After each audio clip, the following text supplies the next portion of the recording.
My name is John Wesley Robertson. Today, my grandma Norma Poulos is going to paint a beautiful saint. The title, We Three. This brush in my hands may look like an ordinary paintbrush, but it is really a magic wand disguised as a paintbrush. And I'm not just an actor, I'm a magician. When I wave my wand and say presto, Norma will appear. And here's Norma, presto. That was my grandson, Wes. He's an actor, he's a magician, and he's a little darling, and he's also a ham. We almost need eggs to go with that ham. Let's go ahead and start on the painting that he's told you about, We Three. It's going to be a fun painting. You're going to really enjoy it. First thing I'm going to do is step over a little bit closer to my canvas. Magician didn't put me in the right spot. And I'm going to load my brush with white and a touch of Payne's Gray. Now all I'm doing is tinning my white with Payne's Gray. Just a tint, a soft tint. I'm thinning my paint just a little bit because I'm going to cover my entire canvas.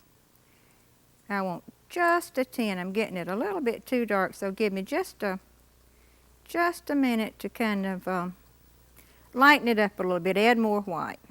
Okay, what we're going to do is cover the entire canvas. There's going to be a bird's nest right in here, and the We Three is three blue eggs that haven't hatched yet.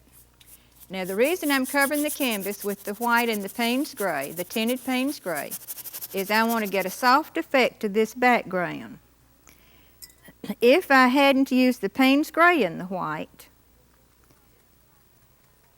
we wouldn't get the soft look that I'm after. What we would get would be sort of a harsh, the colors would be harsh. The gray in the mixture takes some of the brightness out of the colors that we're going to use in it. So this is going to take me just a minute. It's a lot of fun to do this type painting. You're going to really enjoy it. It's going to be fun for you to watch.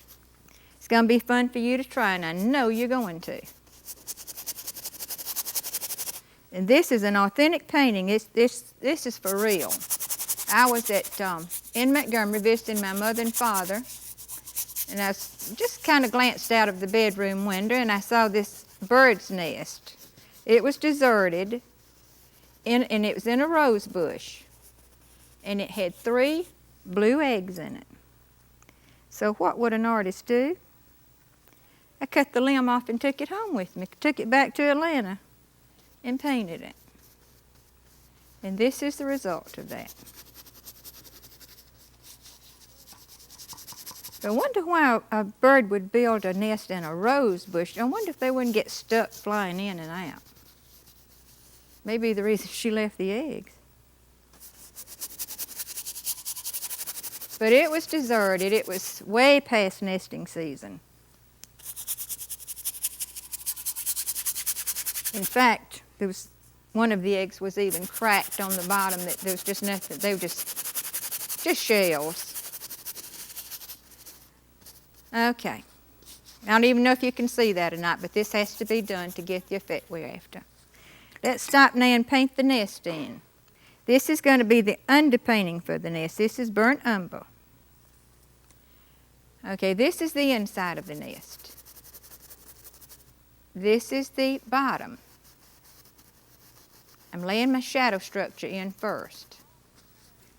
I always try to get my shadows established first. That saves me a lot of work in the long run. Now let's go to yellow ochre white with the touch of burnt umber.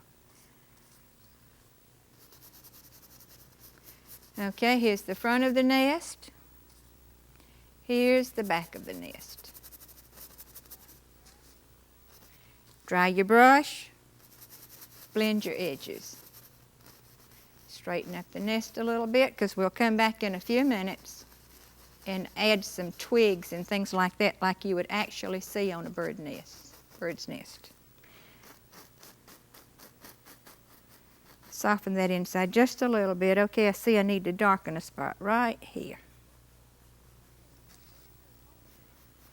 Okay, now I'm going to go ahead and underpaint my roses, and then I'm going to work around the roses with the greenery. For the roses, I'm using alizarin crimson, white, and a touch of burnt umber. Alizarin white, touch of burnt umber. The umber is to take some of the brightness out of the alizarin. Let's just kind of lay us a rose shape in here. You believe that's going to be a rose. Have another small one here. Another small one here. Let's put one right here, overlapping the nest and touching this rose. Anytime you're painting flowers, even in a painting like this, you want some to touch, some to overlap. You wouldn't want a rose here and a space and a rose, a space and a rose, a space and a rose. That gives your painting a stiff look. And anytime you're painting flowers or anything, it will be a little bit off balance. Now let's move up here and to paint a rose. Everybody knows what a rose looks like. Let me just take just a minute and explain it to you. You have a bowl. You would have a back to the rose. You would have side petals. You would have a petal underneath. You would have a darker area inside the bowl. You would push that dark area up to your back petals. Then you would go back and highlight. And I thought since we had a few minutes, I'd just show you that, because I'm not painting these that way, and I'll show you the way that we're going to handle those. Now you'd go back and highlight your cup. Our light's going to come from this direction, so we'd be highlighting the left side. Using white for that. Highlight your petals. You want to leave a shadow now close to your cup. On every petal you must leave a shadow. You would highlight your petals in the back. Next thing you know, you've got a rose. Then you'd add a little touch of color to these petals. Show you two ways to do this today. This is going to be fun. You want to soften a little bit. Okie dokie, let's push this back on up. I got those petals down a little too far and they didn't please me. Let's push them right out of the picture. Get out of there. If you needed to, you would go back and darken your shadowed side. I think we could get by without it, but I just got a minute or two and we'll just kind of play with it and I'll give you a few little tips on it.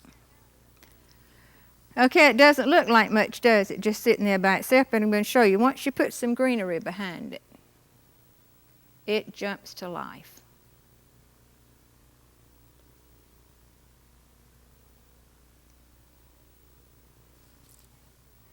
And then you can change the shape of the rose with your greenery if you want to. Like if I wanted to put a petal over here, I can pull right down into that rose and make that a little bit more delicate.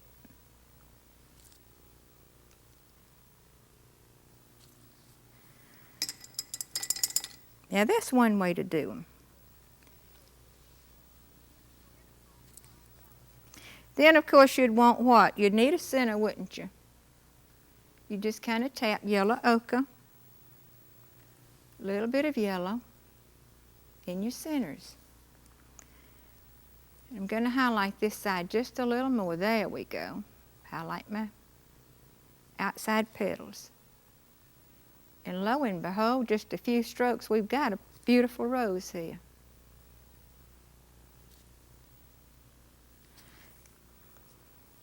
Get it a little bit too light. Okay, let's just underpaint this one and move on.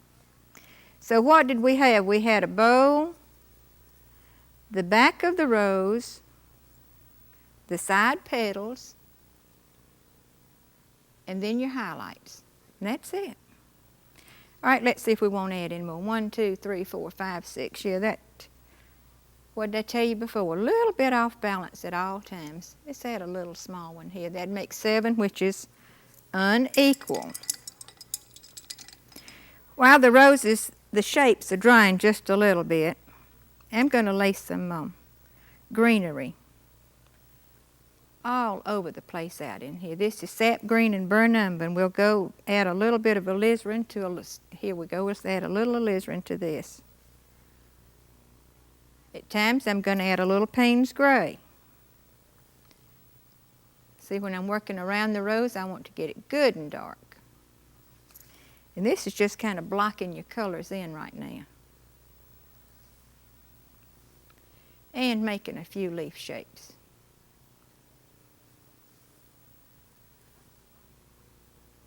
There's a bunch of ways you can make leaves, but you always want to connect them, don't you? Don't leave them just hanging.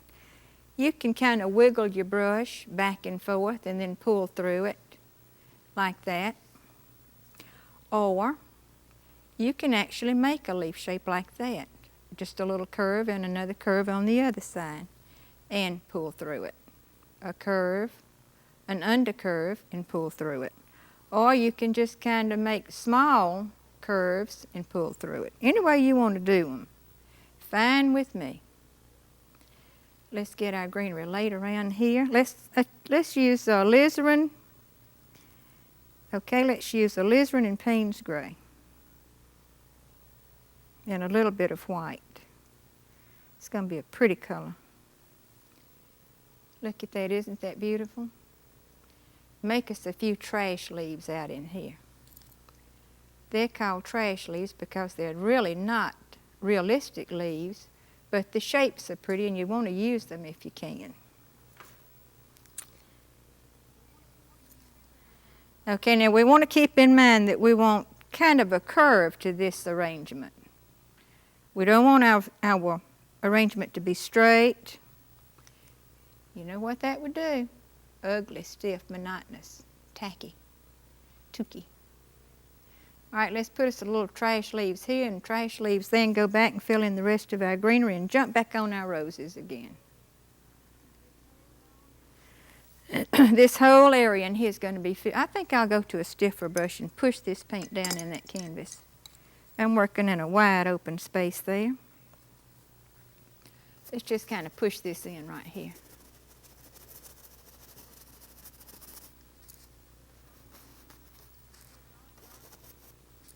Colors are already beautiful, aren't they? The way they're working on the canvas.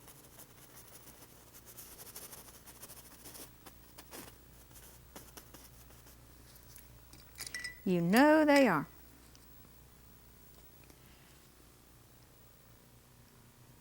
All right, let's make a few leaves now. See the mass, just a mass in there. And then we're going to create a few little leaves on the edges to make it look like this is all leaves in here too. How about some down here?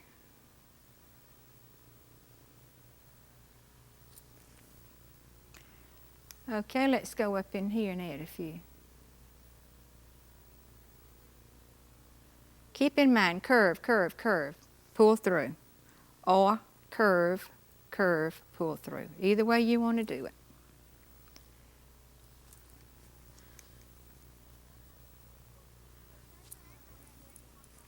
Okay, how about let's work on the roses, Tad. See what we can do with those.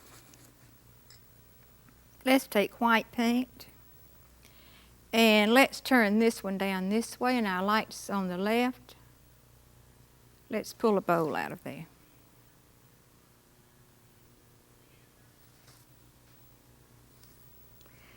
How about some petals on the underside? How about some petals on the outside?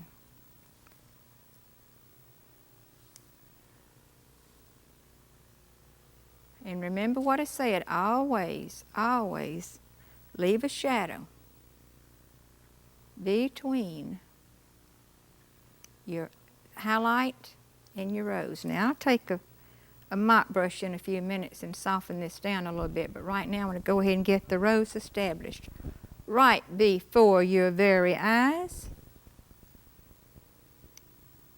A few little petals across here. Let's make another one here. Okay, now I know that I have not put the center in that one yet, but let's add another one here. What we want to try to avoid here is lining it up exactly with that one. So let's turn this one a little bit this way.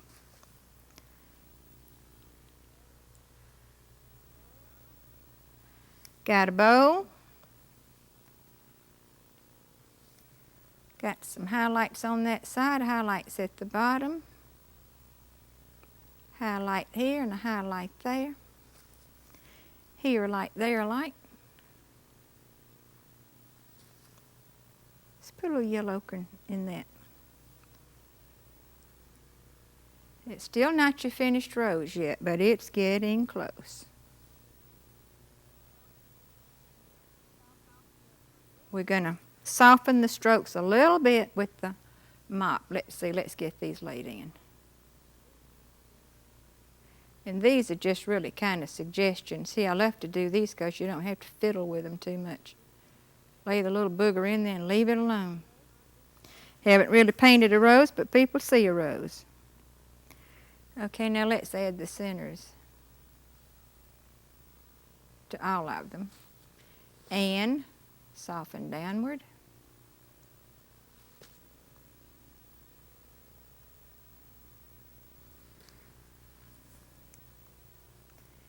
And let's add a little bit of a shadow here.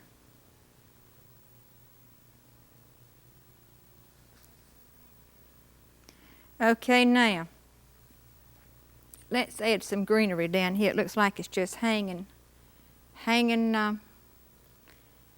Looks like it's just not kind of connected, doesn't it? So let's add a little greenery to anchor it. Maybe a little right through here. Now, if I wanted to change these petals now, now's my opportunity. I can do it with this dark paint. I want to pull up in that one and cut that down a little bit. Soften it just a little bit. Pull right through there. See, change the shape of that completely. And connect them. Okay, I'm still going to let those dry just a little bit now. Haven't forgotten them. We're going to go back to them. But I want to lay the eggs in this nest. 1, 2, cerulean blue and white, and one above it. Dry my brush. Soften the bottom into the shadow.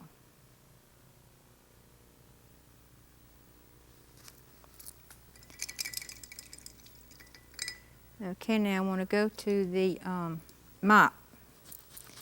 Very, very, very gently, Norma. Barely touch these roses.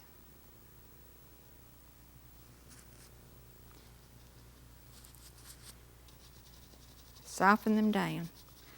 Picking up a little bit of the gray paint to kind of soften my brush a little bit. I didn't, I started out with it dry because I didn't want the thinner on my brush because it would leak down and make my roses, make my paint kind of soupy, and I didn't want that.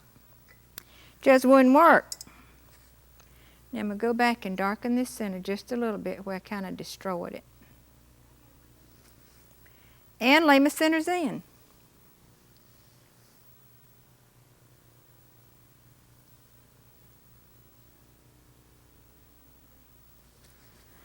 Okay, I think we need some foliage down in here to hold these shapes together, don't you? I don't even have to answer that because you know I'm going to say, sure you do. You know that. You know that.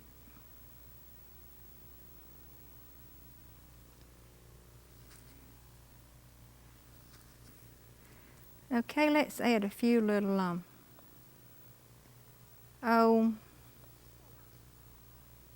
color.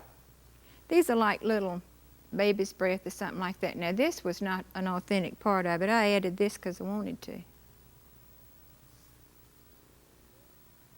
I thought it would look good. And I said to myself, Norma, this is your painting. There would not be baby's breath out on that limb, but if you want it, put it there. So I did.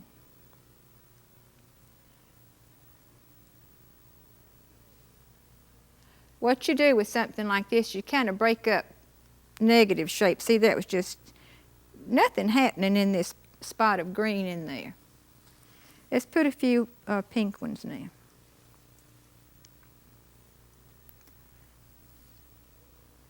Breaking up that big mass of green. And I kind of check, and any place else I want to think I need a little color, I just kind of jump all over the canvas adding it. Okay, let's go back and put some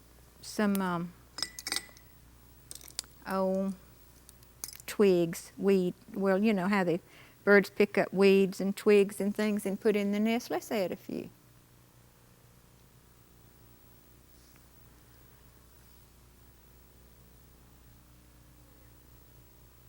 Here and there. You wouldn't want too many, but it wouldn't hurt to have just a few kind of scattered here and there through the nest.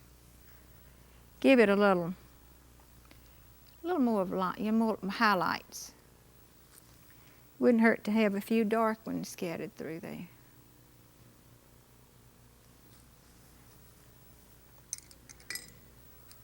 Wouldn't hurt a bit in this world.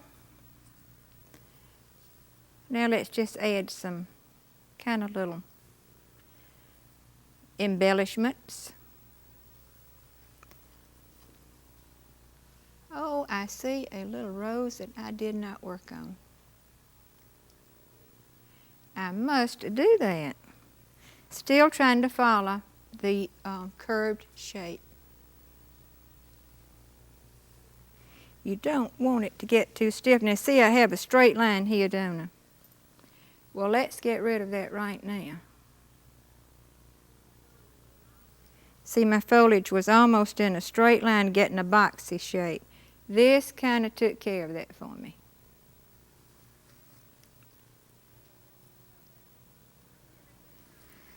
Okay, let's fix our little rose that's sitting up there by itself. I forgot all about the Poulos thing. Bless its little heart. Here we go.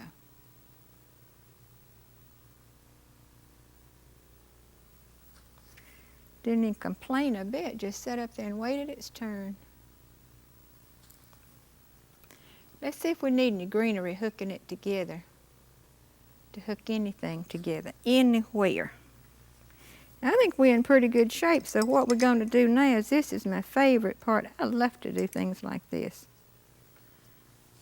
These are the squiggles. Use thin paint when you do this. Try not to overdo it. Don't let me say don't do it, because sometimes I overdo it. Although I'm magic,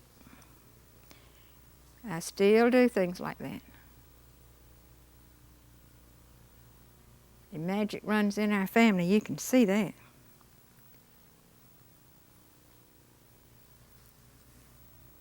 Okay, how about a few a little bit darker? With the smaller brush.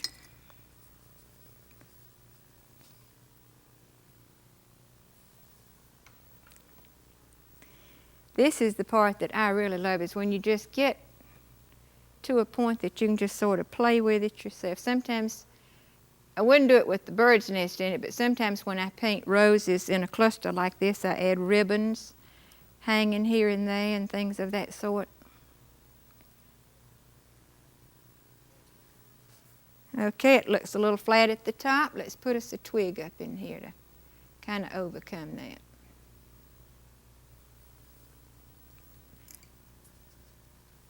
We don't want a flat painting. Let's have a look and see if we want to add a twig anywhere else. Yeah, let's put one here. Right on up into the green, up into the foliage. Let your hand sort of shake when you're doing this. Thin your paint. Now that's your most important thing. Get that paint thin. Let's add a few little touches of blue here and there to some of this foliage. And a few little touches of alizarin.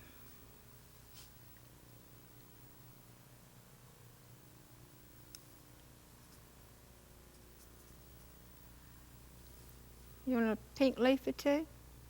We can have them if we want them. Maybe one over here. Maybe a little yellow ochre added to that pink because that pink looks too bright. The ochre will take it down a little, just little touches of color here and there around the painting now. Just kind of examine it as a whole, as one unit. And anywhere that you see you need a little touch of color, just dab it in.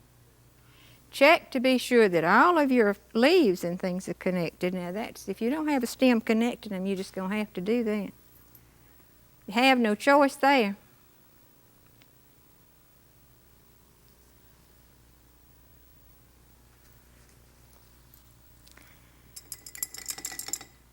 Let's put a few more little blue ones right through here. Maybe right on up over that rose. Now let's just step off and check to be sure that we've gotten it like we want it. I think it's looking pretty good.